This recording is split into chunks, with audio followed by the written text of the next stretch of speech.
अब बताओ ध्यान से देखो, अगला टॉपिक है अपना बहुत शानदार वाला, शानदार वाला। देखो शानदार वाला क्या है, प्रावस्थाओं में संतुलन। इस हफ्ते खत्म हो जाएगी, इस हफ्ते खत्म हो जाएगी यूनिट, इस वीक में क्लोज हो जाएगी यूनिट।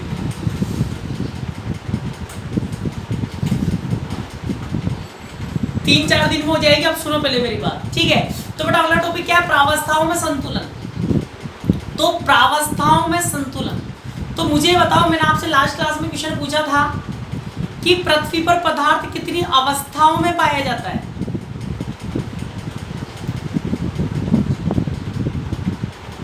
और मुझे याद है प्रत्येक बच्चा बिल्कुल सही आंसर देगा, मुझे ऐसी आशा है।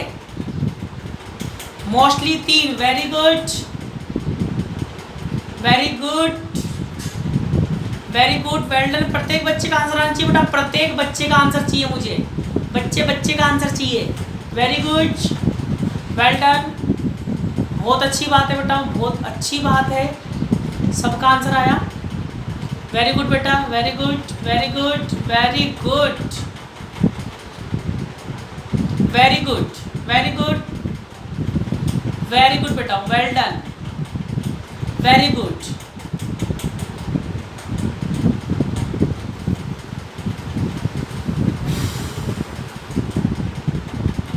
अब तुम्हारे माइंड में कीड़ा चलाऊं, मैं कीड़ा चलाऊं। अगर मैं कहूं आप में से एक का भी आंसर सही नहीं है, तो अगर मैं कहूं आप में से एक भी बच्चे का आंसर सही नहीं है, तुम क्या बोलो, सर हम तो बचपन से यही सोचते आ रहे हैं, सर हम तो बचपन से यही मानते आ रहे हैं, हमारे मास्टर ने भी यही बोला है, हमारे मास्टर ने भी हमें यही सिखाया है, हाँ के ना।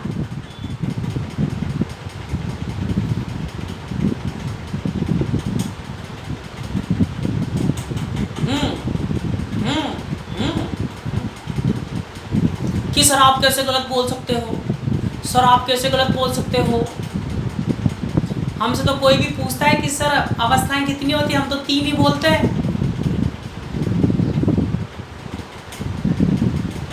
सुनो, ध्यान सुनना, आज के बाद, वैसे तो ये मैं 11th क्लास से बताता हुआ आता हूँ बच्चों को, हाँ 5 भी बता देते हैं वो ठीक है, 5 भी, फिर भी बेटा आपका आंसर गलत है। आप 3 बोलो, 5 बोलो, 6 बोलो, तब भी प्रत्येक बच्चे का आंसर गलत है।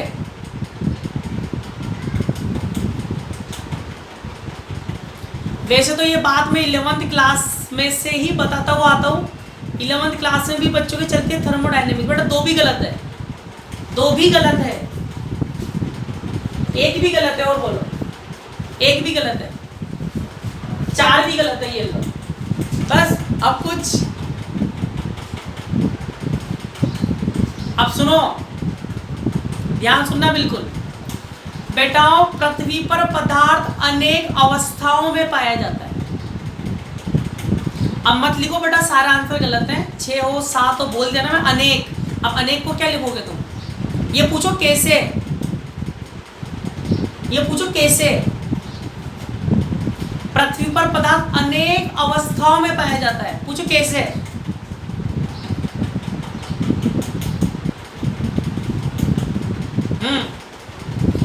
बेटा ये आपको तब पता चलेगा कैसे, ध्यान सुनना बिल्कुल, अब सुनते रहना। पहले बताओ अवस्था से आप क्या समझते हो, वही बता रहा हूं बेटा, कैसे गलत है वही बता रहा हूं। अवस्था जो आप सोचते हो ना, वो अवस्था नहीं होती है बेटा, ध्यान सुनना बिल्कुल। अवस्था क्या होती है, अवस्था से क्या समझ रहे हो आप, अवस्था क्या होती है, क्या है अवस्था, इधर आओ इधर। अवस्था को दर्शाते हैं, ये होती है ए अवस्था, पीवीटी। 11th क्लास में बच्चों को लिखा दिया जाता है, दाब ताप आयतन, किसी एक निकाय के दाब ताप आयतन के जो निर्देशांक होते हैं उनको बोलते हैं अवस्था, या पीवी को भी बोल सकते हो, पीवी भी अवस्था होती है बेटा। पीवी भी क्या है? अवस्था है। स्टेट की बात कर रहा हूँ, फेज की बात नहीं कर रहा हूँ, ध्यान सुनना। मान लो 20 डिग्री का बर्फ है, अरे -20 डिग्री का बर्फ है, बिल्कुल ध्यान से सुनना। -20 डिग्री का बर्फ है, आपने इसको ऊष्मा दी, -10 डिग्री पर आ गया, -10 डिग्री पर आ गया, तब भी बर्फ रहेगा, तब भी बर्फ ही रहेगा, पर बेटा अवस्था बदल गई। देखो टेम्परेचर बदल गया, टेम्परेचर बदले, दाब बदले, आयतन बदले, तीनों में से कुछ भी बदलता है मतलब अवस्था बदल गई। तीनों में से कुछ भी बदलेगा मतलब अवस्था बदल गई। बताओ क्या बदल गई? अवस्था। और ऊष्मा दो, किस पर आएगा? -5, अवस्था बदल गई। किस पर आएगा? -2, अवस्था बदल गई। -1, अवस्था बदल गई। 0 डिग्री बर्फी अभी भी, अवस्था बदल गई। 10 डिग्री का पानी है, 10 डिग्री का क्या है? पानी, ऊष्मा दी, 20 डिग्री का बन गया, अवस्था बदल गई। आ रहा कुछ समझ में? तो अवस्था बदलने का मतलब क्या होता है? ताप, दाब, आयतन में जो चेंजेस आते हैं बेटा, उसका मतलब स्टेट चेंज हो गया, अवस्था बदल गई। अब तुम पूछोगे कि सर फिर ठोस द्रव गैस क्या है? जब आप यूँ कह रहे हो कि सर ये अवस्था है तो ठोस द्रव गैस क्या है, हाँ कि ना? तुम्हारे क्वेश्चन में मैं कर लेता हूँ खुद से। फिर तुम पूछोगे सर कि ठोस द्रव गैस क्या है?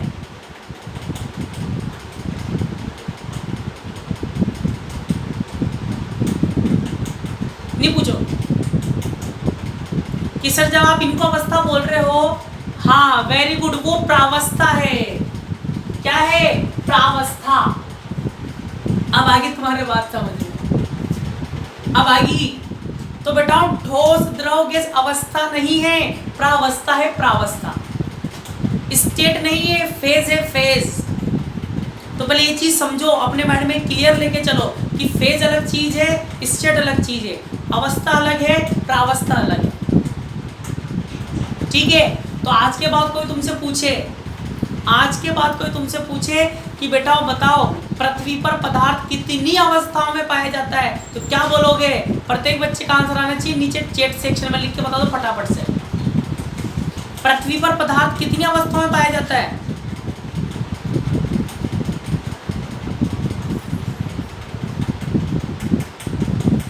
हाँ, अब अनंत नहीं बेटा, अनेक लिखो, अनेक, अनंत नहीं मत लिखो, अनेक। अनेक अवस्थाओं में पाया जाता है, वेरी गुड, अनेक अवस्थाओं में पाया जाता है। बहुत से सर्वे करके देखना इस चीज़ को लेकर, बहुत से बच्चे बड़ा कंफ्यूज रहते हैं इसमें, साथ में कुछ मास्टर भी रहते हैं, तो कंफ्यूजन ही चलता हुआ आ रहा है। ठीक है? तो याद रखना पृथ्वी पर अनेक अवस्थाओं में पाया जाता है। अब प्रावस्था, पृथ्वी पर पदार्थ 3 प्रावस्थाओं में पाया जाता है, 3 प्रावस्था जो आप जानते हो, ठोस, द्रव, गैस। ठीक है? 3 फेजेस में बेटाओ अर्थ पर होता है, 3 फेजेस होती है, कौन कौन सी?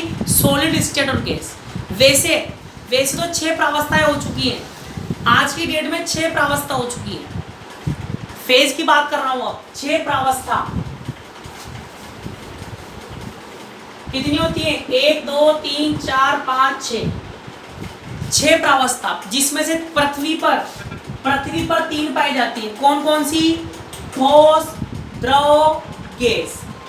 ठीक है? ठोस, द्रव, गैस। चौथी होती है बेटा प्लाज्मा, जो पृथ्वी पर नहीं पाई जाती। ठीक है? प्लाज्मा। 4th होती है बोस-आइंस्टीन संघनन अवस्था, बोस-आइंस्टीन कंडेंसेशन स्टेट। और बेटा 6th भी आ चुकी है, अब तो प्रेजेंट टाइम में 6th भी आ चुकी है, जिसका कोई नामकरण नहीं हुआ है, जिसका कोई नामकरण नहीं है, उसको बोलते हैं अज्ञात अवस्था।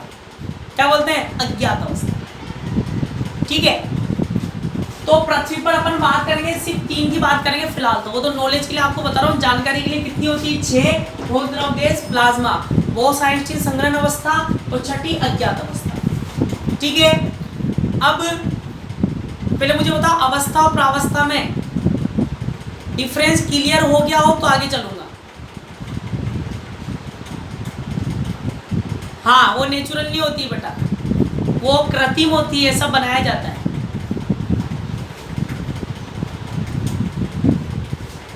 ठीक है, प्रावस्थावस्था में सबके कंफ्यूजन दूर हो गया। चलो अब बेटाओ ध्यान से सुनना, बिल्कुल ध्यान सुनना। तो अपना टॉपिक क्या है? प्रावस्थाओं में संतुलन है। प्रावस्थाओं में क्या है? संतुलन।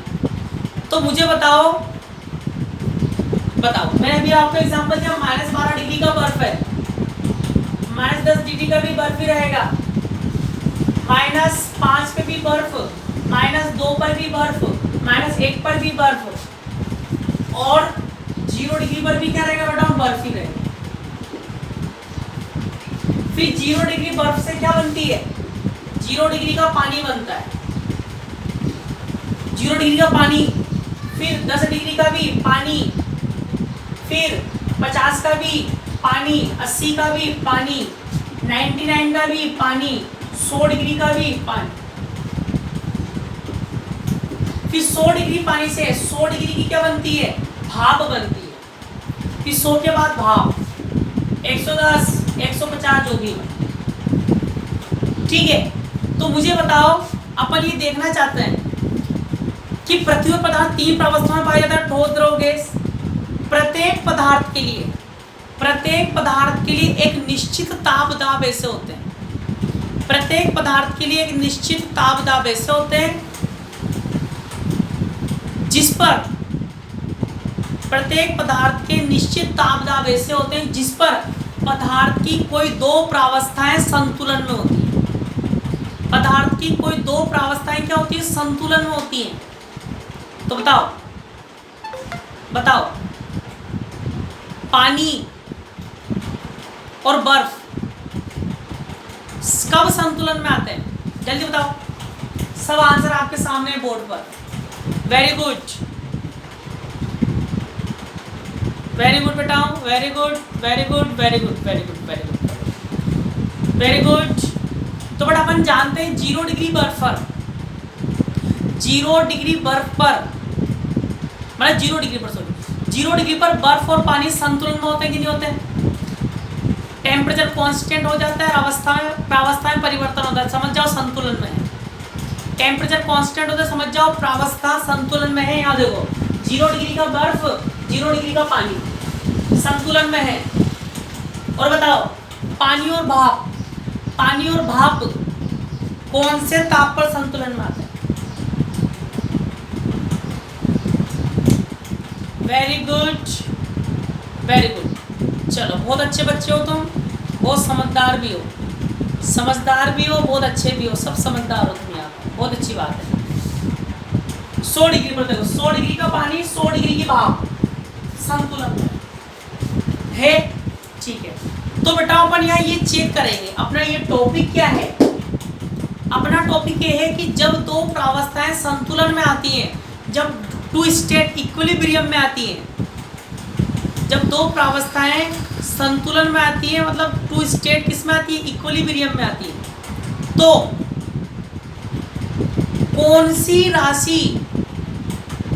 इनकी कौन सी राशि बराबर हो जाती है? पानी और बर्फ संतुलन में आया, तो इनकी ऐसी कौन सी राशि है जो आपस में बराबर हो गई जिससे संतुलन में आए हैं?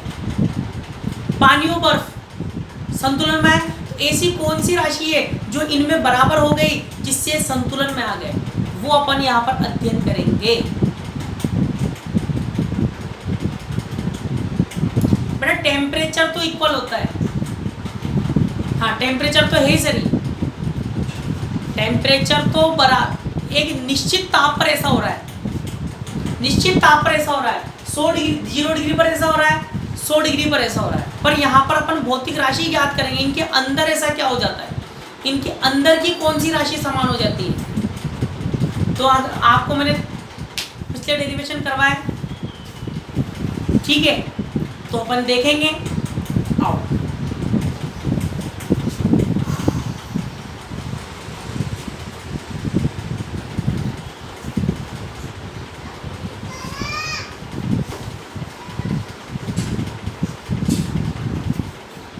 चलें, आओ मैं कर देता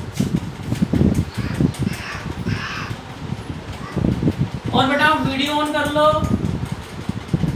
कृपया करके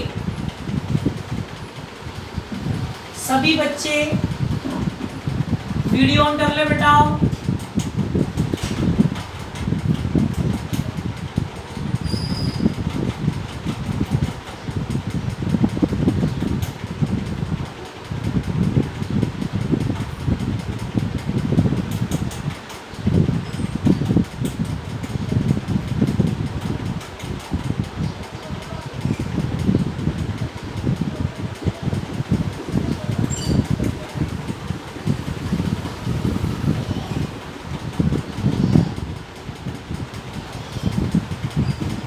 वेरी गुड। एक बालिका के आई समझ में, बाकियों के नहीं आई, नहीं आई ना। देखो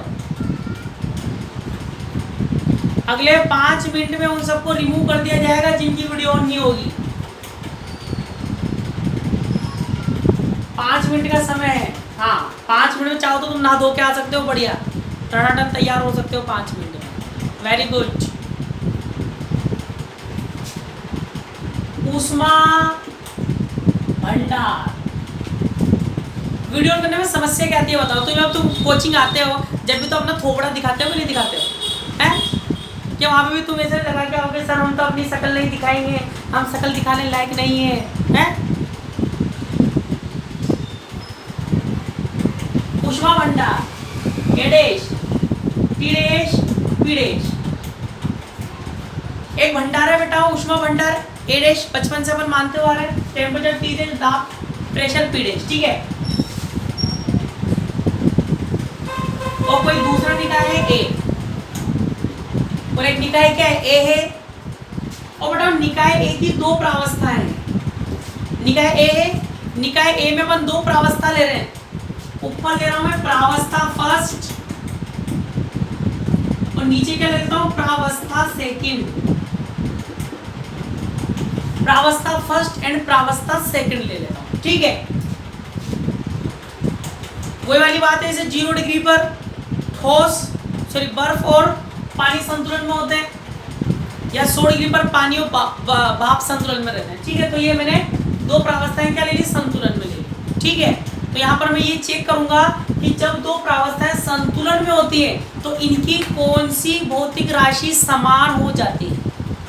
तो पहले अपन थ्योरी लिखेंगे जो अपन ने शुरू में समझा, फिर अपन आगे चलेंगे। तो लिखो हम जानते हैं कि पृथ्वी पर पदार्थ 3 प्रावस्थाओं में, 3 प्रावस्था, ऐसे लिखो 3 प्रावस्था, ठोस, द्रव और गैस। 3 प्रावस्था ठोस, द्रव और गैस में पाया जाता है।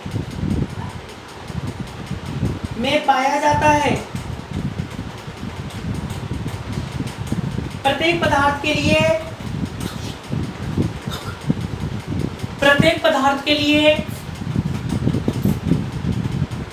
एक निश्चित ताप ऐसे होते हैं। प्रत्येक पदार्थ के लिए एक निश्चित ताप ऐसे होते हैं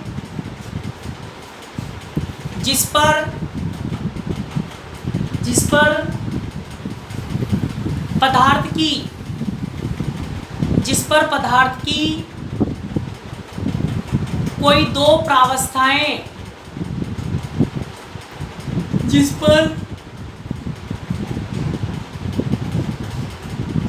पर पदार्थ की कोई 2 प्रावस्थाएं संतुलन में होती, पदार्थ की कोई 2 प्रावस्थाएं संतुलन में होती। हम यहाँ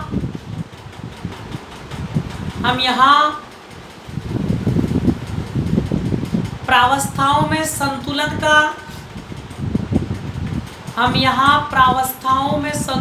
को अध्ययन करेंगे। चित्र बना लो।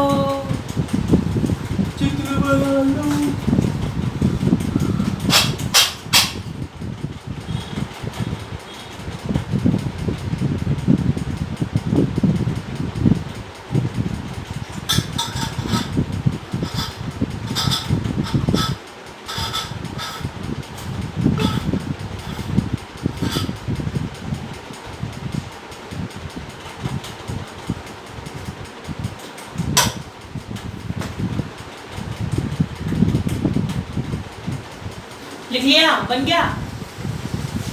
अरे बन गयो। लिखो,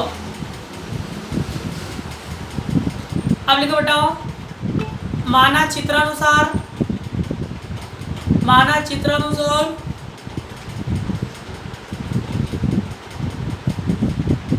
निकाय ए, मानचित्रानुसार निकाय ए ऊष्मा भंडार एडेज के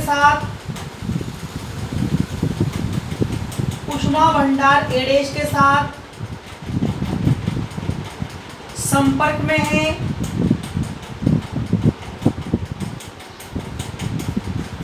ऊष्मा भंडार एडेज के साथ संपर्क में है और संतुलन में है,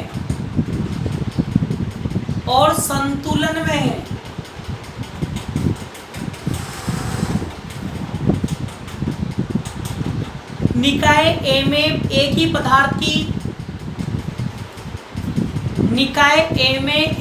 पदार्थ की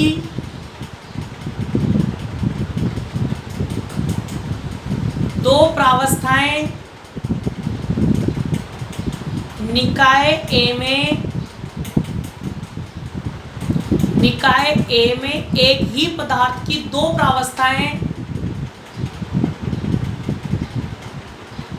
हैं जो साम्य में है,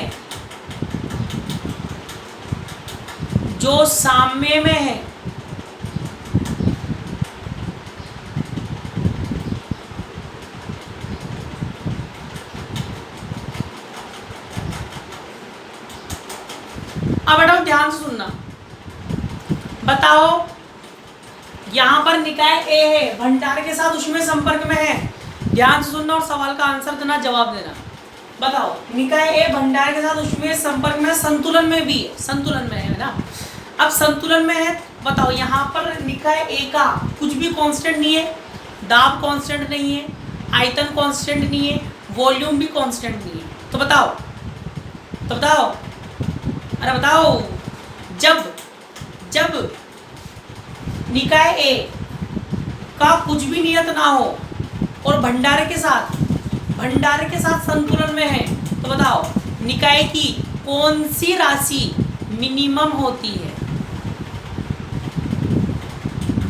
हेल्महोल्ट्ज मुक्त ऊर्जा, एंथैल्पी या Gibbs free energy? Very good. चलो सबको याद है, अच्छी बात है। चलो तो देखो, हम जानते हैं कि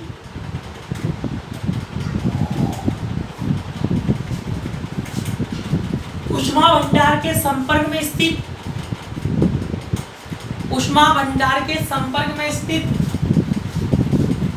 निकाय के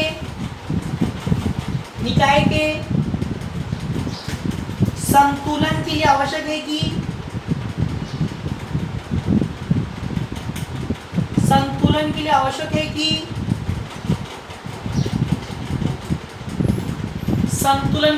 है कि निकाय की गिब्स मुक्त ऊर्जा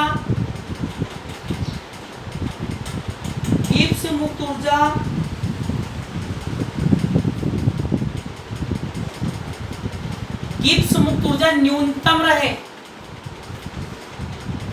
हम जानते हैं कि ऊष्मा भंडार के संपर्क में स्थित निकाय के संतुलन के लिए आवश्यक है कि निकाय की गिब्स मुक्त ऊर्जा न्यूनतम रहे। हाँ के ना?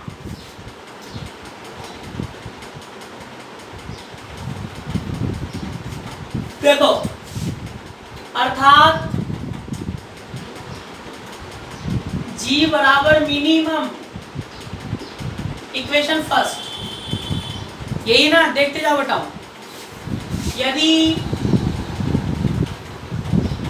प्रावस्था फर्स्ट की गिब्स मुक्त ऊर्जा बराबर क्या हो, जीवन। दो प्रावस्था है, पहले की क्या मान लेता हूं, जीवन, दूसरे की G2 प्रावस्था। सेकंड के लिए गिब्स से मुक्त ऊर्जा क्या मान लेता हूं, G2। अगर इक्वेशन नंबर 1 से G1 प्लस G2 बराबर मिनिमम लिखूं, G1 प्लस G2 बराबर मिनिमम लिखूं, किसी बच्चे को समस्या होगी क्या, किसी बच्चे को समस्या होगी क्या, नहीं होगी, होनी भी नहीं चाहिए बेटा, होनी भी नहीं चाहिए। तब समीकरण 1 से, इक्वेशन 1 से क्या लिखो बताओ, G1 प्लस G2 बराबर मिनिमम। देखते जाओ, बहुत छोटा सा सिंपल सा अच्छा खूबसूरत सा डेरिवेशन होगा, कुछ भी नहीं है, देखते जाओ।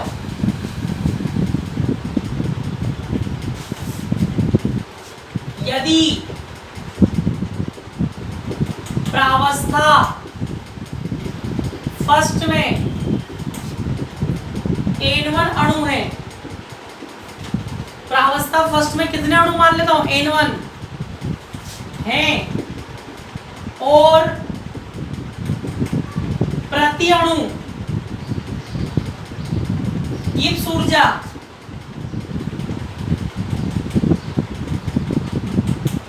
जीवन हो तो एक अणु की, ध्यान सुनना, ये तो पूरी फर्स्ट प्रावस्था की है, पूरी फर्स्ट प्रावस्था की, जैसे मान लो 0 डिग्री की बर्फ की है, पूरी फर्स्ट प्रावस्था की, और उसमें भी एक अणु की कितनी है, जीवन, एक अणु की कितनी है, जीवन, और कितने अणु है, N1। बताओ, एक अणु की जीवन और फर्स्ट प्रावस्था में कितने अणु है, N1, तो जीवन बराबर क्या लिखूं,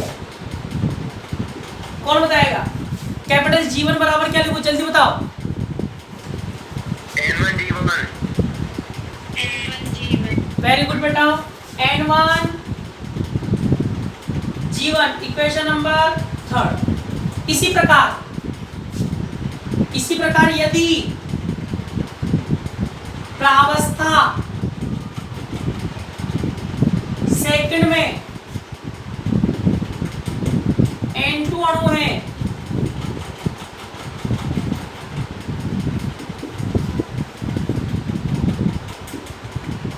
और प्रति अणु की ऊर्जा क्या हो, G2 हो तो, G2 हो तो क्या लिखूं बताओ,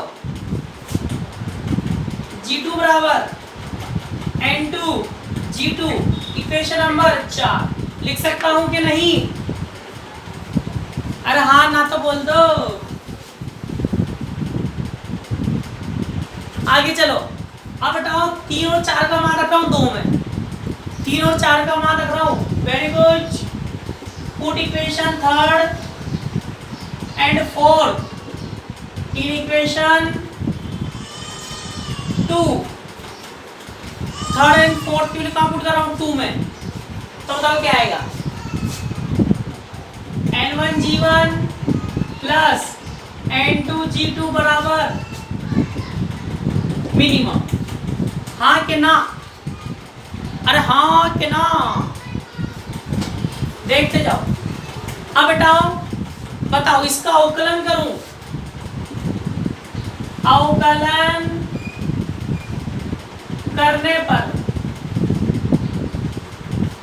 अवकलन क्यों कर रहे हैं, क्यों बताओ, अपन जानते हैं जब भी कोई राशि मिनिमम होती है उसका पहला अवकलन क्या होता है, 0 के बराबर होता है। अब बताओ अवकलन कर रहा हूं, तो बेटा मुझे यहाँ पर बताना, सोच समझकर बताना, सोच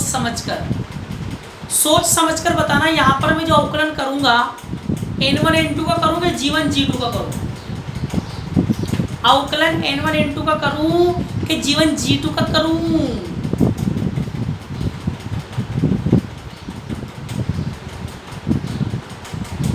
N1 G1 plus N2 G2।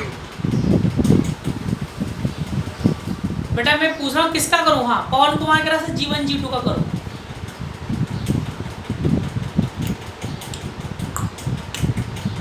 G1 G2 G1 G2 G1 G2 सबको रिप्लाई करना है, प्रत्येक बच्चे को।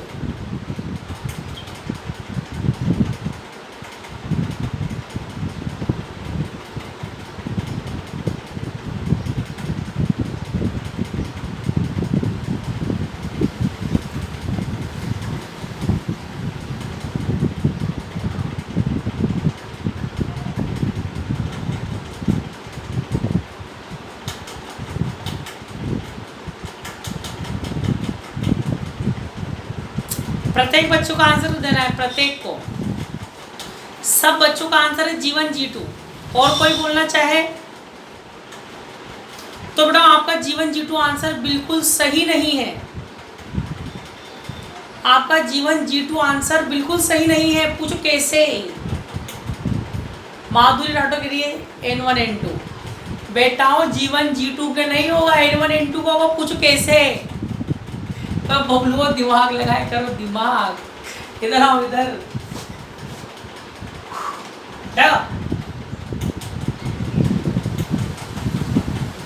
एक कंटेनर है, कंटेनर क्या है? डब्बो, डब्बो क्या है? कंटेनर है।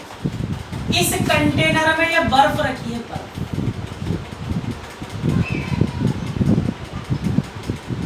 क्या रखी है? बर्फ। मान लिया बर्फ के 100 अणु हैं।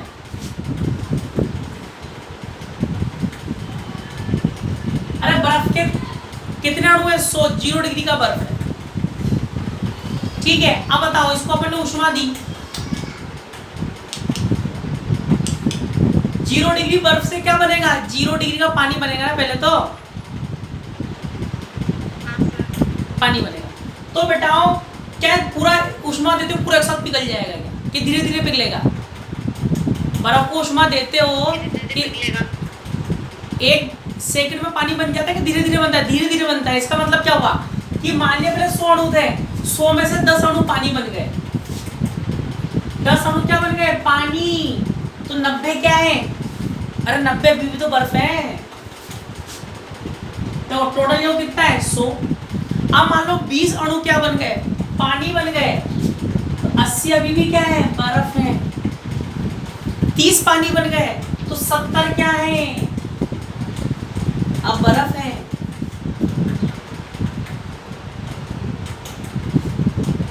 तो इसीलिए तो बोल रहा हूं इक्विलिब्रियम में तो अध्ययन कर रहे हैं, इक्विलिब्रियम में है, तभी तो अपन क्या निकालना चाह रहे हैं? जब दो प्रावस्थाएं संतुलन में हो, दो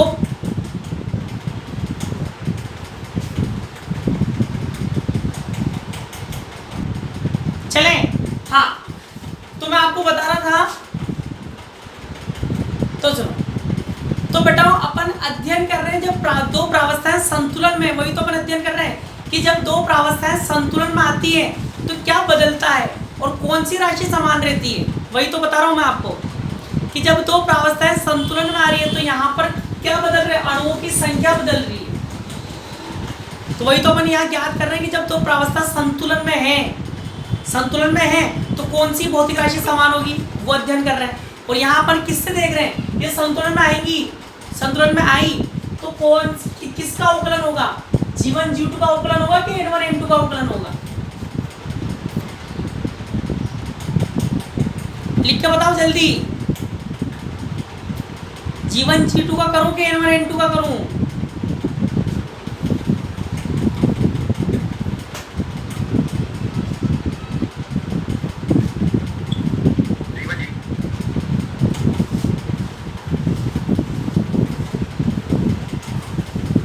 क्या लिखेंगे?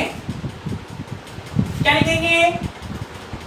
GDN1 plus G1 DN1 G2 DN2 बराबर 0। और बताओ क्या लिखूंगा? G1 DN1 बराबर minus G2 DN2। Equation number 5। पहले यहां तक लिख लो फिर आगे चलेंगे। पहले यहां तक लिख लो फिर आगे चलेंगे। जल्दी लिखो।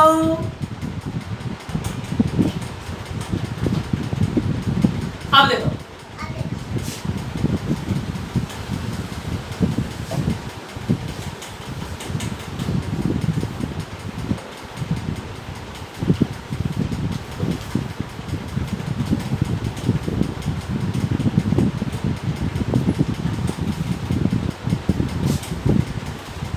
ध्यान से देखना, इक्वेशन 5 आ चुकी है, चूंकि n बराबर क्या होगा, constant.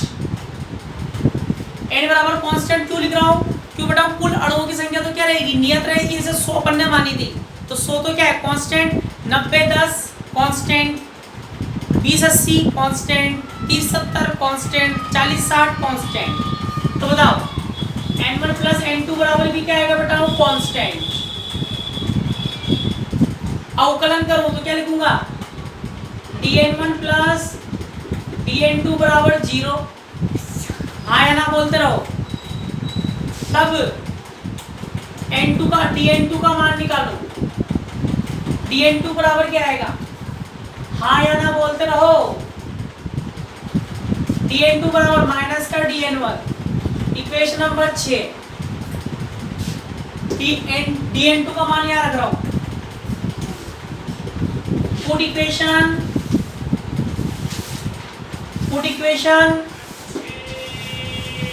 6 in equation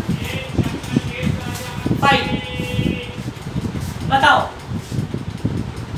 g1 dn1 minus minus क्या हो जाएगा, प्लस g2 dn1। तो बेटा g1 बराबर क्या है, क्या g2। क्या शिक्षा मिली, अरे क्या शिक्षा ग्रहण करी तुमने, कि जब भी दो प्रावस्थाएं संतुलन में आती हैं, जब भी दो प्रावस्थाएं संतुलन में आती है, तो प्रति अणु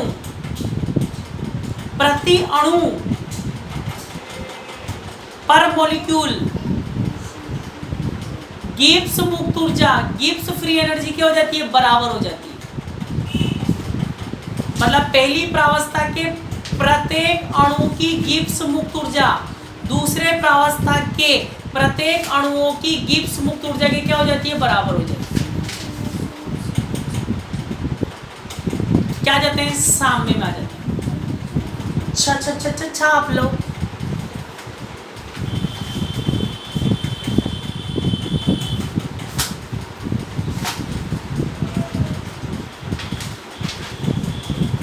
पढ़ना नहीं चाहिए।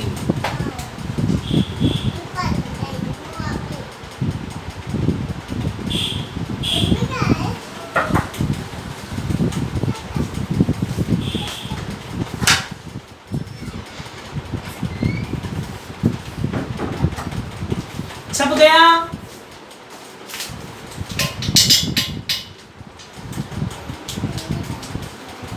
एक लाइन लिखो,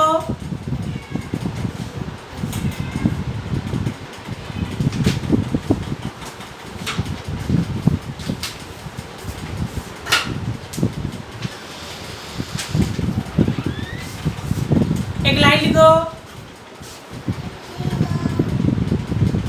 अतः स्पष्ट है कि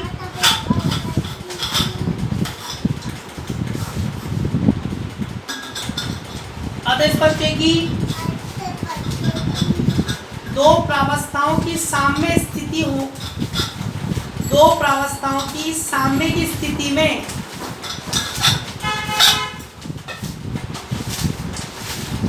दो प्रावस्थाओं की साम्य की स्थिति में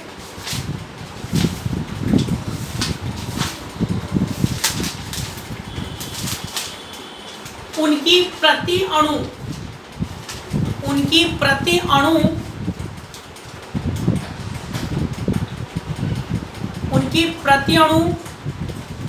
गिब्स मुक्त ऊर्जा बराबर होती है।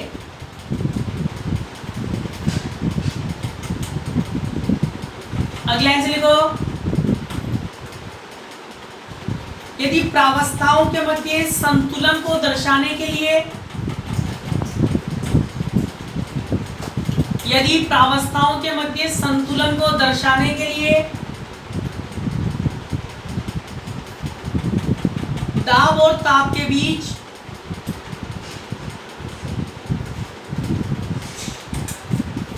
यदि प्रावस्थाओं के मध्य संतुलन को दर्शाने के लिए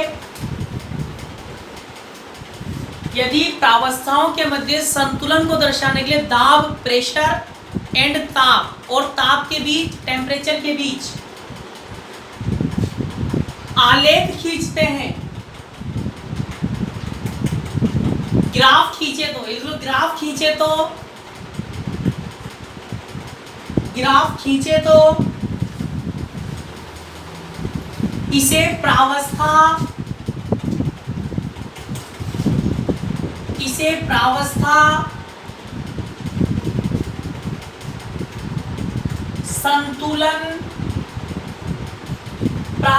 संतुलन आरेख कहते हैं। प्रावस्था संतुलन आरेख कहते हैं। प्रावस्था फर्स्ट, प्रावस्था सेकंड, G1 छोटा देन G2, G2 बड़ा देन G1। यहाँ और यहाँ G1 G2 में से कोई बड़ा होगा, पर जहां पर ये संतुलन में होंगे, इस लाइन पर संतुलन में है, उस लाइन पर क्या होगा, G1 बराबर G2। उस लाइन पर क्या होगा, G1 बराबर G2। बना लो इसको।